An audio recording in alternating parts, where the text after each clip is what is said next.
arrêter. Je crois aux forces de l'esprit.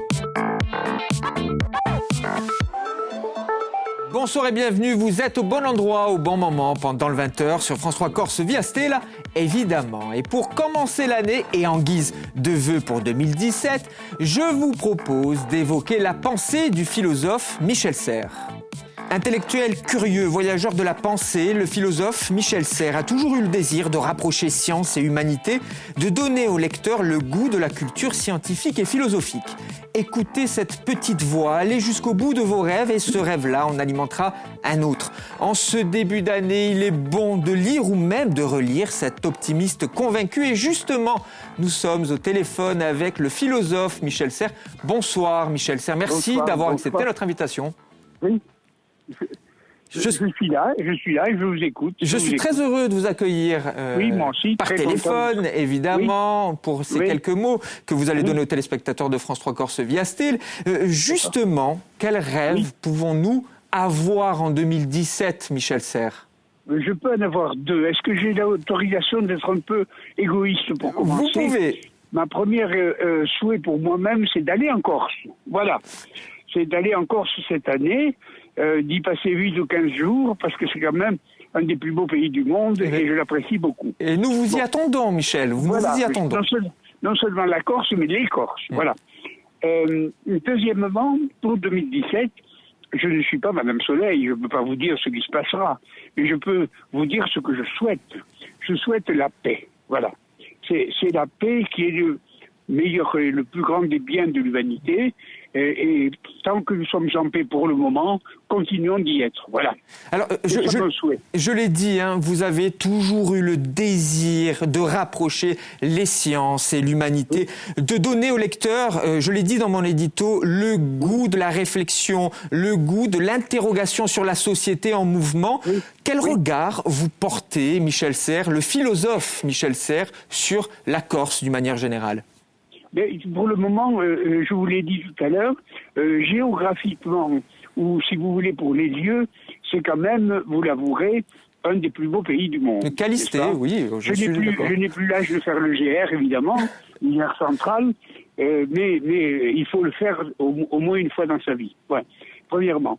Deuxièmement, ce que j'apprécie chez les Corses, c'est l'amour de leur pays.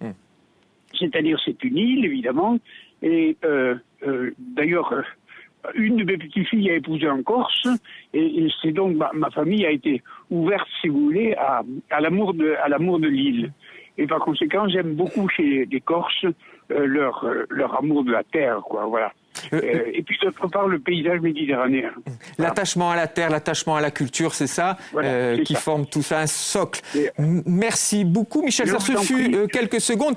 En tout cas, vous êtes invité sur le plateau de Pendant le 20h. Voilà, invitez-moi, j'arrive tout de suite. Je ne manquerai pas.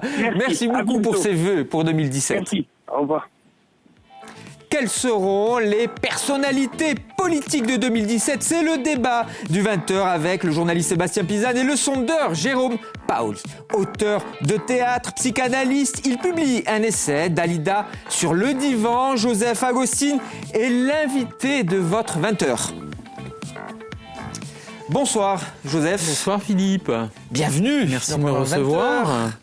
Je suis très heureux de vous accueillir. Vraiment très heureux pour cet ouvrage. Alors après les mots de Michel Serres, nous allons nous intéresser à les mots de Dalida. Quand le dramaturge rejoint le psychanalyste, cela donne cet ouvrage, Dalida sur le divan, aux éditions en volume. Et il y a un mot qui a frappé mon esprit à la lecture, c'est exil. Exil, tout à fait. J'ai envie de dire que Dalida, comme Michel Serres, ce ne sont pas que des paroles, n'est-ce pas ? Dalida a parlé et parfois dit des choses importantes, et c'est ce qui m'a intéressé. Alors effectivement, je pense que c'est la dimension d'exil qui est passionnante chez elle, dans la mesure où Dalida est une étrangère. C'est une Italienne d'origine, une Égyptienne, une Italienne née en Égypte, qui est arrivée en France en 1954, et qui a conquis le cœur du public. public, mais je crois qu'effectivement, l'exil est important dans la mesure où elle a conquis aussi les gens qui se sentaient étrangers à leur terre, étrangers à eux-mêmes. Dalida, c'est avant tout cette quête. Étrangers à nous-mêmes, une belle formule de Julia Kristeva notamment. Absolument. Très très beau livre. Alors, le hasard fait décidément bien les choses. Votre ouvrage sort concomitamment à la sortie du film sur la vie de Dalida. Il y a cette fascination autour de Dalida qui est persistante encore aujourd'hui. À quoi l'attribuez-vous ? Alors moi je pense que, et c'est ce qui m'intéresse en qualité de psychanalyste, François Truffaut disait que la vérité était dans les chansons populaires, et je pense aussi que la vérité n'est pas forcément dans les bouches en cul de poule des intellectuels et dans les grands salons parisiens où se trament les grandes idées philosophiques, mais la vérité est parfois dans l'authenticité, la sincérité, l'émotion brute, et ça c'est la chanson populaire avant tout, qui draine ça. Et Dalida incarne ça dans la mesure où elle était à la fois une femme d'une grande envergure, je dirais plus spirituelle qu'intellectuelle, mais il y avait chez elle cette manière de le dire simplement, avec ses paroles, avec ses chansons. Elle a pu dire, je crois, l'inconscient collectif, ce qui fait la vérité du vrai public populaire. Oui, l'inconscient collectif par ses chansons. Vous dites également dans l'ouvrage, on apprend cela dans l'ouvrage, pour ceux qui ne connaissent pas réellement la vie de Dalida, il y a cette dimension populaire, mais elle aimait également réfléchir sur l'évolution du monde. Elle trimballait constamment avec elle, vous le dites dans votre livre, l'ouvrage de Freud, Malaise dans la civilisation, presque comme un réceptacle de ce qui se passait autour d'elle. Oui, mais je crois que Dalida s'est toujours questionnée sur ce qui lui arrivait. Elle a eu effectivement un destin tragique. 3 hommes de sa vie se sont donné la mort. On connaît tous, j'ai envie de dire, l'histoire de Dalida. C'est une tragédie comme ça érigée en mythe collectif. Mais en plus de ça, elle avait cette dimension, effectivement, elle s'interrogeait sur ce qui lui arrivait, surtout à partir de 1967 et sa première tentative de suicide. Elle a toujours cherché à comprendre qui était le public pour elle, que représentaient ces hommes dans sa vie qui mettaient fin à leur jour, et ce qu'il y avait de mission finalement, en tant que chanteuse populaire. Elle se sentait comme ça, cette mission, ce message à transmettre. Et je crois que c'est pour ça d'ailleurs qu'aujourd'hui on l'aime tant encore, 30 ans après sa mort, c'est parce qu'elle a dit quelque chose d'important de nous-mêmes, du public. Alors on dit souvent qu'il y a un mystère, Dalida.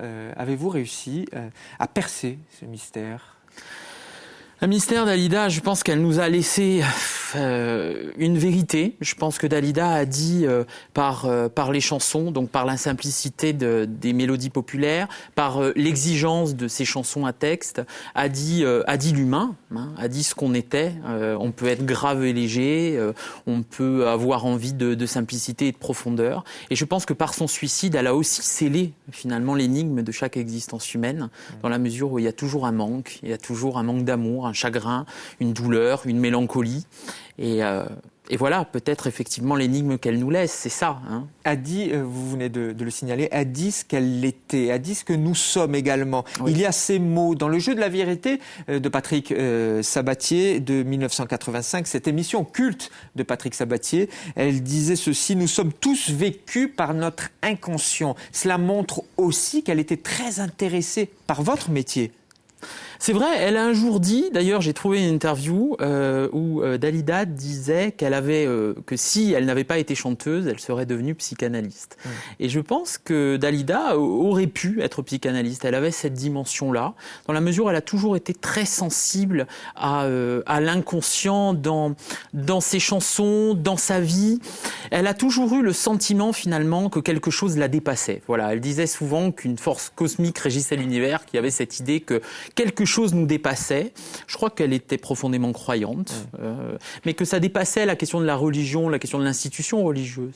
Je pense que Dalida, c'est avant tout cette croyance populaire, peut-être presque animiste. Elle mettait de l'âme dans ses chansons, dans ses amours, et elle mettait de l'âme, elle mettait du cœur. Et je crois qu'on en a cruellement besoin de ces artistes qui mettent du cœur dans leur art. Autre singularité chez Dalida, c'est cette maîtrise des langues, nombreuses langues. multiplicité des langues, des langages. Oui, c'est vrai, et on le dit pas assez. C'était une chanteuse, elle chantait en 7 langues. Italien, arabe, slave, hébreu, français, évidemment. Elle venait d'Égypte, elle venait de ce faubourg de Choubra où on parlait toutes ces langues à la fois. Il faut pas oublier que l'Égypte, dans les années 30, c'était un vrai carrefour des civilisations, où il y avait, Laurence Durel en parle dans ses romans, notamment, et Michel Serres en a beaucoup parlé dans son œuvre d'ailleurs. Il est question aussi beaucoup de ce cosmopolitisme. Chez Dalida, ce qui est merveilleux, c'est qu'il y a toutes ces sensibilités réunies. Elle est italienne dans le cœur, elle est égyptienne, même dans son physique d'ailleurs, on aurait presque pu croire parfois qu'elle était égyptienne, souvent on a dit, alors qu'elle a des racines italiennes. C'est une calabraise, donc qui n'a rien d'égyptien. Et puis elle était aussi elle a transmis beaucoup d'Italie, d'Égypte, de Grèce à la France, qui à l'époque, il faut se souvenir aussi, dans les années 50-60, c'était une des pionnières. Elle venait là transmettre cette étrangèreté et cet exil, alors que peu avaient jusqu'à présent, à ce moment-là, dit ces choses-là. Alors, est-ce que selon vous, il y avait chez Dalida également une dimension politique ? C'est politique vraiment au sens les affaires de la cité. Elle s'intéressait à ce qui se passait en France, en Europe, dans le monde également. Et il y avait ces nombreuses conversations. Alors, nombreux auteurs ont décrit ces conversations avec François Mitterrand, évidemment. Est-ce qu'on peut dire qu'il s'agissait d'une figure politique aussi ? Je crois que c'était une grande amie du président. Je crois que Dalida n'était pas une femme politique, n'était pas la femme d'un parti. Mais je pense qu'en même temps, que la chanson populaire, elle n'est pas à négliger en ce qui concerne la sensibilité des uns et des autres. Et je pense que quand on chante, on dit quelque chose d'important. On dit la fraternité, on dit la liberté aussi. Dalida, c'est avant tout la liberté. Je crois que c'est une femme, dans les années 70, le machisme, il y avait une atmosphère beaucoup plus réactionnaire qu'aujourd'hui. Aujourd'hui, ça nous paraît évident d'être une femme dans la chanson. C'était une des seules, Dalida, qui, à l'époque de Johnny Hallyday, de Charles Aznavour, de Michel Sardou, vendait autant de disques. C'est une des plus grandes chanteuses populaires. Le film Dalida sera à partir de demain, je crois, sur tous les écrans. Et votre ouvrage est chez tout bon libraire, Dalida sur le divan. Merci beaucoup, Joseph Agostine, d'avoir accepté mon invitation et d'avoir bavardé autour de votre ouvrage. Et évidemment, sur la figure de Dalida. 2017, année politique, présidentielle, législative, territoriale. Le calendrier est posé, conservateur ou progressiste, républicain ou nationaliste, droite ou gauche. Le jeu des pronostics est lancé. Quelles sont les personnalités qui feront 2017 ? C'est le débat de Pendant le 20h avec le journaliste Sébastien Pisane et le sondeur Jérôme Paoli. Bonsoir messieurs. Bonsoir Philippe.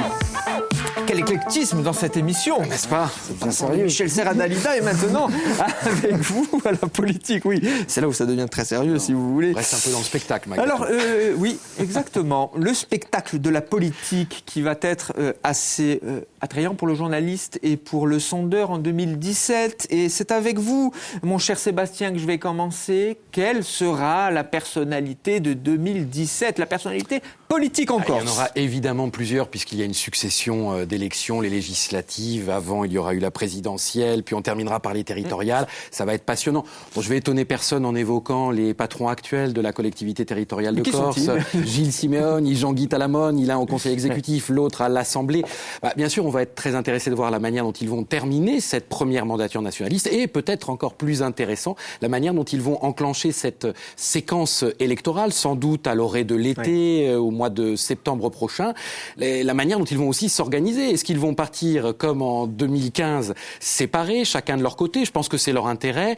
Ou alors unis après une gouvernance commune. Enfin voilà, ça va être très intéressant de les suivre, évidemment, tout comme la place d'ailleurs de certains de leurs coéquipiers. Par exemple, un Jean-Félix Aquaviva, qui a marqué beaucoup de points, moi je trouve, lors de cette mandature, qui va sans doute continuer à le faire. Où est-ce qu'il va se situer dans cet ensemble ? Vous voyez, vraiment intéressant à suivre. Alors Jérôme, justement, sur Talamone et Simeoni, leur destin, il est forcément, intimement même lié, selon vous ? Pour le moment, oui. pour le moment. Je l'aime bien le pour le moment. On est en politique. Je l'aime bien pour le moment. La politique, c'est une conjonction d'intérêts à un instant donné. On le voit, c'est quand même l'univers de la trahison par excellence, si on le prend au niveau national et partout. Oui, ils travaillent ensemble, ils travaillent plutôt bien ensemble, puisqu'ils sont bien perçus. C'est difficile de contredire ce que tu as dit tout à l'heure, c'est qu'effectivement c'est les deux personnalités qu'il va falloir suivre et qui vont rester sous les feux des projecteurs. Après il y a les législatives qui vont être intéressantes sur Ajaccio, et puisque non cumul des mandats. Oui, c'est-à-dire que pour Laurent Marcangeli, qui est aujourd'hui député-maire, il va devoir faire un choix. Oui, alors là... juste pour terminer, une deuxième législative intéressante qu'il va falloir suivre de près, c'est dans la circonscription de Paul Jacob, puisqu'effectivement, peut-être qu'il y aura un changement là aussi. Oui, non, j'allais dire sur Ajaccio, je pense que là, il n'y aura pas de coup de... On ne va pas être surpris. Sans doute, Laurent Marcangeli ne se représentera pas. Je pense qu'il va être amené à le dire assez rapidement, très officiellement. Il en avait parlé déjà il y a plusieurs années. Il privilégie Ajaccio. Donc là, ça ouvre effectivement un champ au niveau de son successeur. Il y a bien sûr Jean-Jacques Ferrara, qui est son suppléant actuel, mais il n'est pas dit, président de la CAPA, qui plus est, qu'un beau bilan à son actif d'ailleurs, mais il n'est pas dit que d'autres candidatures pointent le bout du nez. Et attention, parce que toutes ces élections sont liées, parce que si une certaine division venait à venir du côté de la droite sudiste, on sait que ça a fait beaucoup de mal justement en 2015, au détour de l'élection du président du conseil départemental de Corse du Sud. On avait senti la secousse sismique jusqu'au territorial ensuite. Donc là, la droite va avoir une partie un peu particulière à jouer, en tout cas sur Ajaccio. Alors si l'on reste sur les élus de l'Assemblée de Corse, on a évoqué évidemment le couple présidentiel, Talamone et Simeone. Qui est la première dame. Je vous laisse le choix de trouver la réponse, cher Jérôme. Mais il y a une autre personnalité qui, à mon avis, va donner une autre ampleur à son action en 2017. C'est Josefa Giacometti. On l'a pas entendu en 2016 parce que peu entendu. Nous avons suivi ici pendant le 20h les ateliers de la culture. Nous continuerons à le faire évidemment. Elle a beaucoup travaillé en 2016 et apparemment 2017 va être l'année des perspective en termes de culture franche, réelle, Sébastien? Nous dit-on. Alors pour moi, c'est l'une des élus les plus douées de sa génération. C'est vrai qu'en 2016, on l'a peu entendue, elle travaillait en coulisses. Maintenant, c'est vrai qu'elle est attendue aussi par tout le monde culturel et j'espère que ces assises, pour une fois, parce qu'il y en a déjà eu plusieurs, il va en sortir des choses très concrètes. C'est vrai qu'il y a une vraie partie à jouer. En plus, je parlais tout à l'heure du passage de la séquence électorale. Elle est très douée dans ce contexte et je pense qu'un Jean-Guy Talamone, il saura évidemment s'appuyer sur elle, peut-être fort, d'un bilan qui va commencer à ressembler à quelque chose d'un peu concret au niveau culturel. Alors, on va également parler du Front National en Corse, évidemment, Jérôme, en préparant cette émission. Vous avez insisté, Jérôme, sur le FN, et notamment les représentants Lanco, Cordoliane et Francis Nadid. Vous pensez qu'ils peuvent être des personnalités en 2017? Alors, je veux dire que le FN en Corse... il n'est pas forcément lié à des personnalités. D'ailleurs, on a 4 élus à l'Assemblée de Corse qui ne sont pas forcément très très connus et qui n'ont pas une notoriété importante. Et ça, vous le sentez aussi dans les sondages que vous faites sur les personnalités politiques. Et ils n'apparaissent pas forcément dans les sondages des personnalités politiques préférées des Corses. En revanche, la marque Front National existe. Alors elle existe au niveau national puisqu'on parle au présidentiel de 30, 35, voire un peu plus. En Corse, on est encore en deçà, mais on a eu des scores qui étaient très importants au cantonal, au territorial, puisqu'il y a un groupe du Front National qui est présent. Et la progression du Front National qu'on a sur le continent, elle va aussi exister en Corse, parce qu'il n'y a aucune raison que le FN n'existe pas en Corse. Il progresse d'année en année, donc il va vraisemblablement se passer quelque chose au niveau du Front National. Et on peut pas le nier. Quoi. Chez les membres du Parti Les Républicains, nous avons évoqué Laurent Marcangeli dans son choix entre la députation de Corse du Sud et la mairie d'Ajaccio. Il fera vraisemblablement le choix de la mairie d'Ajaccio. Mais il y a tout de même une autre personnalité, évidemment, Camille de Rocazert, évidemment, qui sort victorieux des primaires des Républicains et de la droite en général. Il était soutien de François Fillon. Hein.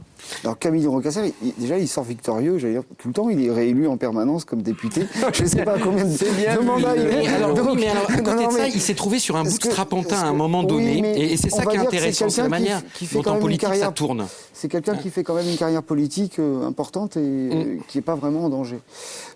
Alors effectivement, il y a eu la primaire, il y a eu Fillon.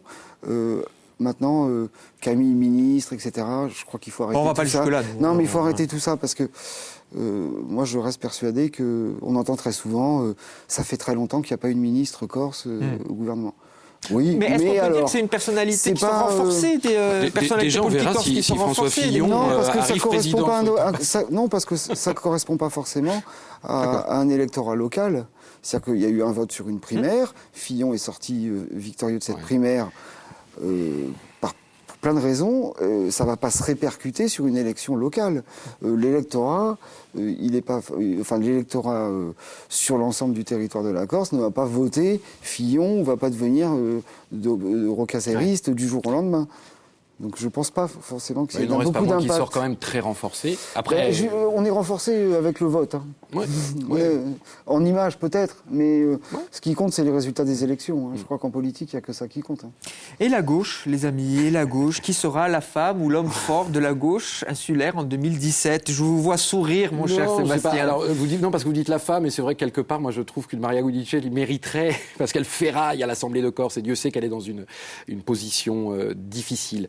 La gauche est tâtonne, elle est toujours touchée depuis les élections territoriales, elle a du mal à se relever. Peut-être que quelque part, c'est d'un autre côté que va sortir un peu un début de solution. Moi, je regarde notamment du côté d'un certain Jean-Charles Orsucci, par exemple, qui devrait, je dirais, un petit peu officialiser sa proximité avec un certain Macron, par exemple. Alors bon, la gauche, est-ce encore la gauche? Je ne sais pas. Mais enfin voilà, peut-être que quelque part, des solutions vont pouvoir commencer à émerger à travers des personnalités telles que celle-ci. Et à l'international, alors la gauche, elle va avoir du mal à se reconstruire en Corse, mais même au niveau national. Donc il va y avoir cette présidentielle qui, d'après les études qui sortent aujourd'hui, la gauche va avoir vraiment du mal à se retrouver au second tour de la présidentielle. Études qui sont faites sans candidat aujourd'hui désigné. Ça, oui, c'est peut-être la limite des enquêtes actuelles, soit dit en passant. Voilà, ça c'est le journaliste face au sondeur. Mais d'un autre côté, il y a une telle dispersion à gauche. Ne serait-ce que Macron, Mélenchon, plus le candidat de la primaire, il va y avoir une dispersion. Ça va être très difficile d'être au second tour. Donc, il n'y aura pas de dynamique pour la gauche en Corse, notamment au niveau législatif. Donc, elle va avoir du mal à se reconstruire et à réémerger rapidement. Alors, je ne vais pas vous demander votre pronostic sur les présidentielles, parce que ça n'a pas. Les sondeurs ne font pas de pronostic. C'est ce que j'allais dire. Donc là, le choix est large pour la personnalité de 2017. Macron, Fillon, le candidat de la gauche, nous verrons bien. Tout peut sortir. Tout peut sortir, exactement. Franchement. Mais à l'international, 2017, je crois qu'il y a une figure quand même, tout de même, qui est... 2 ou 3 à mon sens. Bon, bien sûr, j'imagine que vous pensez à Trump. Et là, ça va être évidemment très intéressant de voir la manière dont il va investir ce rôle de président des États-Unis. Quel dialogue il va avoir avec un Poutine, notamment. Mais vous savez, plus proche de nous, une Theresa May, par exemple, Premier ministre britannique. Elle est censée, avant le mois de mars prochain, déclencher le fameux article 50 du traité de Lisbonne par rapport au Brexit. Ben ça va nous toucher très directement, la manière dont les Anglais vont réussir, pas réussir, cette sortie de l'Union européenne. Moi, c'est quelque chose que je suis aussi d'assez près. Les amis, vous connaissez la règle de l'émission, c'est 40 secondes, fameuses 40 secondes de fin, où vous résumez vos pensées, où vous donnez vos arguments. En Corse, quelle sera la personnalité politique en 2017 ? Il faut lâcher les chevaux, Jérôme, il faut donner des pronostics, il faut y aller, c'est avec vous. Mais des pronostics, c'est toujours difficile de donner des pronostics. La personnalité politique, on revient à ce que disait Sébastien au début, il y aura des personnalités politiques. Je ne pense pas qu'il va y avoir une personne qui émerge et qui va sortir du lot. Il va y avoir effectivement les 2 présidents dont on parlait tout à l'heure, et puis on verra au niveau législatif. Peut-être que là, il y aura des nouveautés et peut-être des nouveaux entrants. Vous avez 23 secondes encore. Enfin, j'ai encore 23 secondes. Vous avez le droit. Hein, non, mais je peux élargir au continent. Parce que je pense que la présidentielle est loin d'être jouée, qu'on peut avoir de véritables surprises. On a annoncé Juppé gagnant, on a vu le résultat. On parle beaucoup de Fillon, c'est pas forcément gagné. À droite, à gauche, la primaire, il y a une personnalité comme Vincent Peillon qui arrive un peu en retard, mais qui a une vraie personnalité, une vraie dimension d'homme d'État à suivre. Vincent Peillon à suivre pour Jérôme. Nous ferons un débat sur la primaire de la belle Alliance populaire, parce que c'est comme ça qu'ils appellent du côté du PS la primaire de la gauche. J'en oublie un, François Bayrou. François Bayrou, oui. Ah oui, vous me l'avez dit dans le pourrait sortir. Sébastien, 40 secondes. En Corse, c'est la personnalité politique de 2017. Après une première mandature nationaliste, une élection qui a été qualifiée à l'époque d'historique, bien sûr que c'est les deux personnalités, là on se rejoint, qu'on va suivre. C'était le jeu. Vous nous aviez demandé effectivement de parler de personnalité. Il faut faire attention, parce qu'il y a aussi des mouvements sous-jacents. Bien sûr que les personnalités comptent en politique. Maintenant, même si c'est pas des scores astronomiques, il y a des gens, par exemple, qui se rassemblent derrière Mélenchon. Et ben là, il n'y a pas forcément une personnalité en Corse. Donc, je veux dire, il y a aussi des mouvements qu'il va falloir suivre de près. Et attention à la trop grande personnalisation. L'électeur, je crois, qui veut surtout des caps, des objectifs, des méthodes. Que sa vie change en Corse, d'ailleurs. La situation économique, sociale, elle n'est pas bonne. On veut surtout des solutions. Mais nous décrypterons les solutions, nous décrypterons les caps et tous ces mouvements autour de la politique en 2017, pendant 20 heures. Merci beaucoup à vous deux d'avoir échangé sur ces personnalités. Pardon Sébastien, qui font en 2017. Merci à vous de nous avoir suivis. À demain, même lieu, même heure, pendant le 20 heures sur France 3 Corse Vie Astel, évidemment.